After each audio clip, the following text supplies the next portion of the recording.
ഇന്ന് മാത്രമല്ല എന്നും ദേവരാജൻ മാസ്റ്ററാണ്. ദേവരാജൻ മാസ്റ്റർ സംഗീതത്തെ തൊടുമ്പോൾ ആ അക്ഷരങ്ങൾ നൃത്തം വയ്ക്കുകയാണെന്നാണ് ഒരിക്കൽ ലോലമി സാർ പറഞ്ഞത്.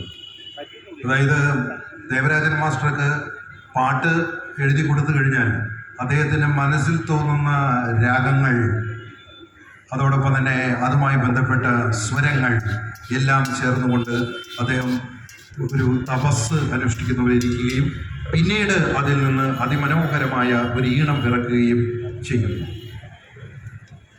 ആദ്യകാലത്ത് ദേവരാജൻ മാസ്റ്റർ നമുക്ക് നൽകിയതെല്ലാം തന്നെ നമ്മുടെ പൂർവ്വസൂരികളായ കവികളുടെ കവിതകളുടെ ആവിഷ്കാരങ്ങളായി. അത് അദ്ദേഹം നടത്തിയിരുന്ന കച്ചേരിക്കൊപ്പം, കച്ചേരി കഴിയുന്നതിന് മുൻപ് ആശാന്റെയും ചങ്ങമ്പുഴയുടെയൊക്കെ കവിതകളാണ് ദേവരാജൻ മാസ്റ്റർ അദ്ദേഹത്തിൻ്റെ രീതിയിൽ ചിട്ടപ്പെടുത്തിക്കൊണ്ട് അവതരിപ്പിച്ചിരുന്നത്. അതിനുശേഷമാണ് ദേവരാജൻ മാസ്റ്റർ നാടകരംഗത്തേക്ക് വരുന്നത്. ദേവരാജൻ മാസ്റ്ററുടെ നാടക ചരിത്രവുമായി ബന്ധപ്പെട്ട്